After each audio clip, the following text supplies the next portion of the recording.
Today I will explain how to find the degree of a polynomial consisting of two or more than two terms. Remember, there will be no variable involved in the denominator. Her term के अंदर x, y, z अगर multiply हो रहे हैं तो वो numerator में ही होंगे, डिनोमिनेटर में कोई भी इन्वॉल्व नहीं होगा। तो इसमें आपने जब फाइंड आउट करना है इनका डिग्री, तो याद रखिए सबसे पहला स्टेप तो ये है कि आपने रिप्लेस करना है x by d x, y को डी वाई से रिप्लेस कर देंगे और जेड को डी जेड से रिप्लेस कर देंगे। एक बात याद रखिए, जो रिजल्ट आएगा फाइनल सिंप्लीफिकेशन के बाद, उसमें हमने देखना है कि हाईएस्ट पावर ऑफ डी जो है वो कितनी आ रही है। जो हाईएस्ट पावर होगी जिस टर्म में डी की, वो हम डिग्री कंसीडर करेंगे पोलिनोमियल की। अब मैं एक एग्जांपल देता हूँ यहाँ आपको। फॉर एग्जांपल एक आप लिख लीजिए, एक एग्जांपल आपकी मैं मेंशन करता हूँ, 3, और ये इसमें है आपके पास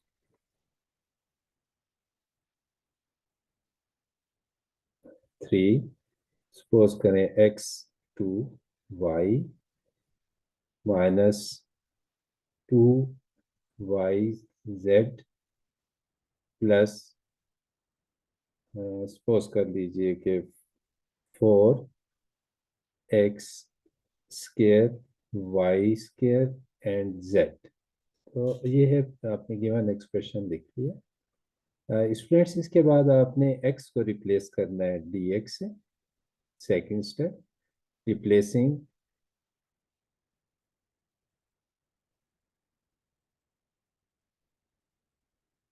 x बाई dx। इसी तरह y आप रिप्लेस कर देंगे बाई dy, और z को रिप्लेस कर देंगे बाई dz। तो अब एक्सप्रेशन में हम मेंशन करते हैं ये 3 ब्रैकेट्स के अंदर आपके पास आएगा d x whole square plus, बल्कि माइनस, यहाँ पे माइनस लेंगे हम, -2, बल्कि अभी चूंकि फर्स्ट टर्म में y भी इन्वॉल्व है, इसलिए आपने y को भी रिप्लेस करना है dy से। तो y will be replaced by dy, minus sign apply करेंगे। उसके बाद ये 2 है आपके पास, y को फिर आपने रिप्लेस करना है dy से, और z को रिप्लेस कर देंगे हम dz से। इसी तरह ये थर्ड टर्म है जिसमें 4 है, और x को रिप्लेस करेंगे आप d x whole square into y जो है वो d² d y whole square, और z जो है वो डी जेड से रिप्लेस हो जाएगा। अब देखिए आपके पास जो एक्सप्रेशंस हैं इसमें, पहली टर्म में तो आएगा 3d² x के और dy। ठीक है, नेक्स्ट टर्म हम देखते हैं, इसे हम नोट कर लेते हैं किसी इस पे आगे, ताकि लिखने में आसानी हो। आप जब देखें,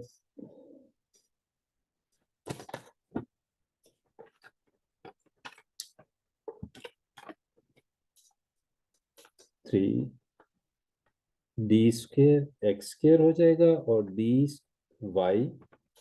नेक्स्ट टर्म होगी 2, और d और d आपस में मल्टीप्लाई होंगे तो d² हो जाएगा, और yz एज इट इज। जबकि थर्ड टर्म में हम लिखेंगे 4d²। अच्छा, इससे पहले हम लॉ ऑफ एक्सपोनेंट्स में यूज करेंगे जिस टर्म में उसकी जरूरत है। जैसे कि ये थर्ड टर्म है आपके पास, इसमें d और x होल स्क्वायर है, तो इसमें हम law of exponents of product, यानी दोनों जो फैक्टर्स हैं इस प्रोडक्ट में, उसके ऊपर स्केयर अप्लाई कर देंगे। जिस तरह d² और आपके पास होगा x²। इसी तरह स्टूडेंट आपके पास जो सेकंड थर्ड फैक्टर है dy होल स्क्वायर, इसे हम रिप्लेस कर देंगे d²y² से, और dz एज इट इज लिख देंगे। ठीक है, तो अब इसे नेक्स्ट स्टेप में हम चलते हैं इससे।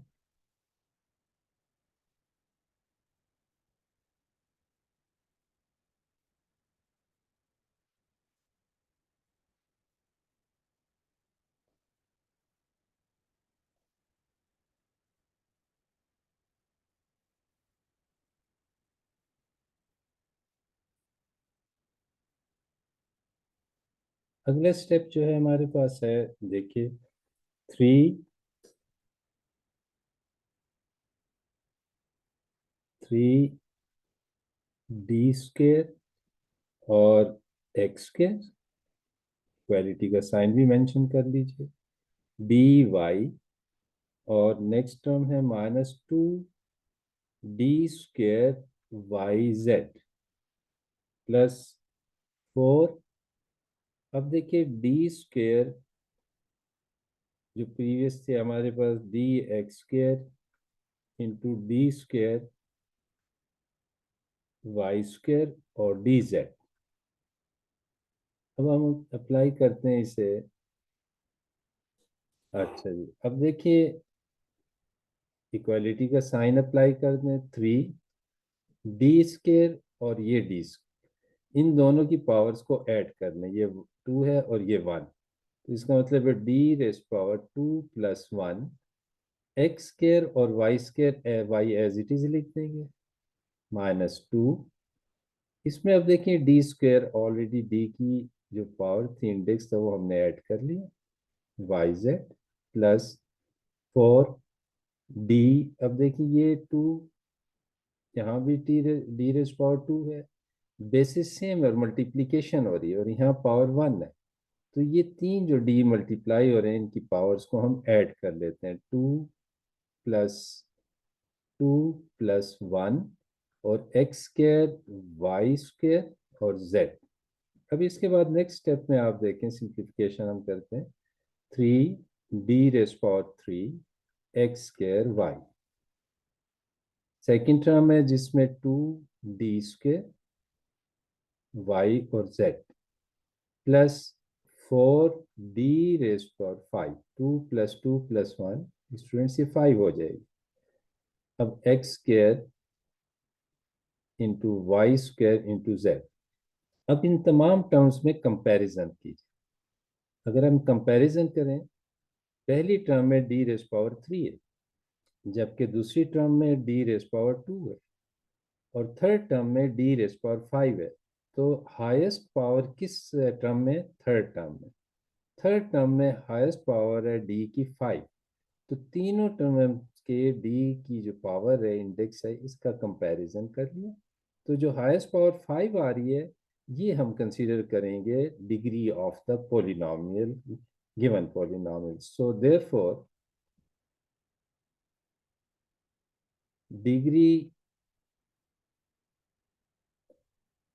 of the given polynomial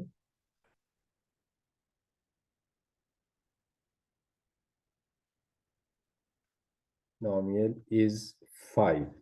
तो याद रखें, जो हाईएस्ट पावर होगी डी की, वही डिग्री होगी इस एक्सप्रेशन में, पोलिनोमियल में। डी की पावर जो हाईएस्ट होगी जिस टर्म में, उसे हम डिग्री ऑफ पोलिनोमियल कंसीडर करेंगे। तो इस तरह ये हमने देखा कि इस पोलिनोमियल की जो डिग्री है, वो हमारे पास 5 आ रही है। So the degree of this polynomial is 5। ये सेकेंड सिचुएशन है। थर्ड सिचुएशन में फ्रैक्शनल एक्सप्रेशन की भी एक्सप्लेन करूंगा। तो फर्स्ट पहले कर चुका हूँ, सेकंड सिचुएशन ये है, और थर्ड मैं फिर बाद में एक्सप्लेन करूंगा। ठीक है, थैंक यू सो मच, बहुत शुक्रिया, अल्लाह हाफिज।